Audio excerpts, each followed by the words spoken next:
Good morning, good afternoon, and good evening.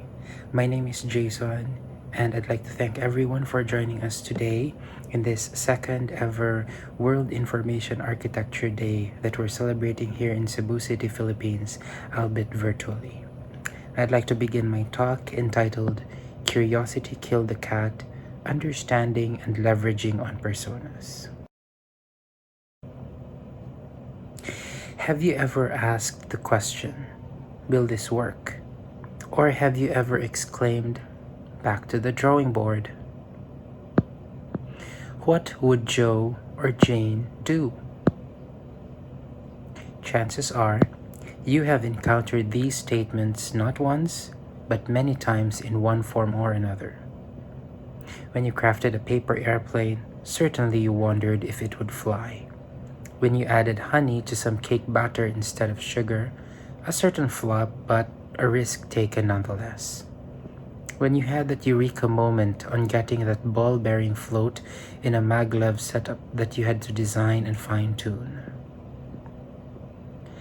A paper airplane is simple, requires no critical thinking, just do it. Fold, crease, and throw. Many times I wasted paper as a kid, and I remember in my childhood days, I would have a match with my mates on whose paper plane flew the farthest. So the basic delta wing could use some modifications, I mused. Cutting to the chase, we all had varying creations spurred on by juvenile imagination, relying on gut feel, not science. This had our little minds react with a drive to achieve the purpose and goal, which was to win. Competition is not a bad thing. It can even be a catalyst for innovation and betterment. To be successful in a competition may mean, most of the time, getting to know your own capabilities and potential and that of your competitors. Data-driven analysis. Given the likelihood of competitive advantage placing an organization on a pedestal, it is but normal for businesses and projects to thrive because of market studies, the context of your business or project to the customers, as well as to others in the playing field. Much like how one person is being perceived by another, understanding the context of your business where it matters is what persona is all about. Getting a sense and importance of the different personas that can influence a product or service is not only a concern of sales and marketing organizations, but more importantly, of the designers and architects, where it all begins at the drawing board. Hence, questions like, to use honey over sugar, get deliberated on in an intellectual manner, beginning with the end in mind, as Stephen Covey said. Along with intellectual deliberation comes understanding the risks and benefits, end-user utility, and perceived value to the business. And so the story goes on, to be or not to be. Sometimes it is leveraging on what has worked before that outweighs innovation in the future of things. Sometimes it's the other way around. Yet, it can somehow be a delicate and tricky balancing act. In my engineering days in college, one project that comes to mind is the maglev setup we had in our junior year. We had to deal with circuits, equations, boards, transistors, and soldering. We had the end goal, get a metal ball to float in midair. Certainly, we began with circuitry that had been proven to work before, but we had variables to deal with. The differences of the ball's weight, the power of our electromagnets, working in ambient atmosphere, not a vacuum, dealing with the noisy breadboard versus the stabler printed circuit board, among others. As students, we not only needed to satisfy the basic edict, but we had to satisfy these unpredictable variables. Much like what we designers and architects do with data, We do not stop at the apparent transformation of data into the information sought after, but the unpredictable outliers or potential influencers like market condition, is it useful now, internal capacity, do we have the appropriate monetary and talent resources, and reach, is our customer base fixed or expected to evolve? These outliers and influencers keep us considering and reconsidering again. Bottom line, understand your specific and different personas that affect your tasks, products, businesses, and customers. It can be a valuable tool in getting you the competitive advantage in getting the right products or services out at the right time to the right customers. Understanding personas is not rocket science. It influences rocket science. Understanding personas is as simple as asking who, what, why, where, when, how.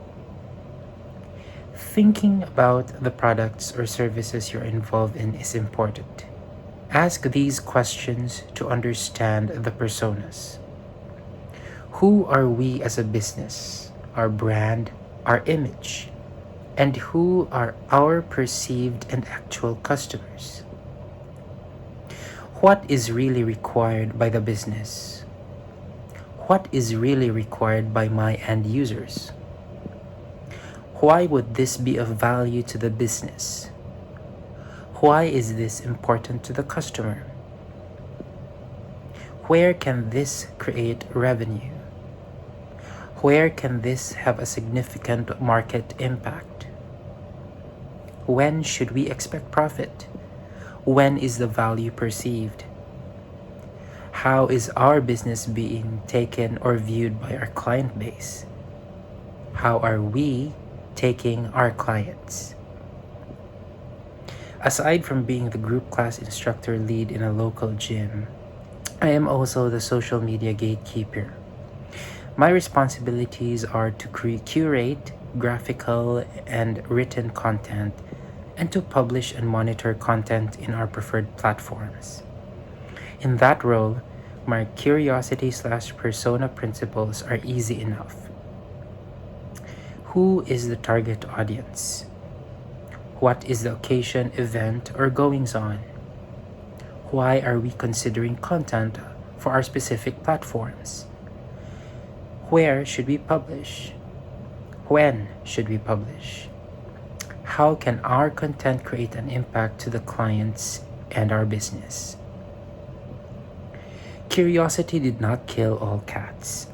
Cats are considered silent, smart animals. Curiosity killed a cat who dared to cross the freeway, but that cat was memorable. It became a subject of many a discussion. It touched the lives of those in the car that hit it, those who cleared the freeway, and perhaps the cat's human. Curiosity killed the cat because it didn't settle for safe haven. It took the risk. But curiosity couldn't have killed the cat if only it took a measured risk by choosing to cross the freeway when it was all clear. In this particular context, I challenge you, the felines, to consider the various personas around you and realize that they can provide invaluable insights on the market and competition. They can help you strike a balance between internal factors such as business profit and direction and external factors such as market status and customer base. They can support business cases with customer utility and business value in mind. Intellectual analysis is a given, no question, and there are a lot of human and literary resources available everywhere. You just have to ask or look. Sometimes it requires more than intellect. Sometimes it's gut feel. It may feel right. It may feel wrong. Listen to your gut feel and deliberate upon it with others to get a logical understanding and foothold. By taking personas and its value in consideration intellectually and by gut feel, your products and services may have a better impact to both the business and the market. Be curious. Be curious to chase after your personas. Be thankful for ideas. Be curious to chase smartly and wisely. Don't stop asking questions. Be curious to take a pause or a go ahead. Sometimes it's gut feel over mind. Be curious to leverage on your personas. Let your inner feline shoot for the stars and not get killed. Thank you.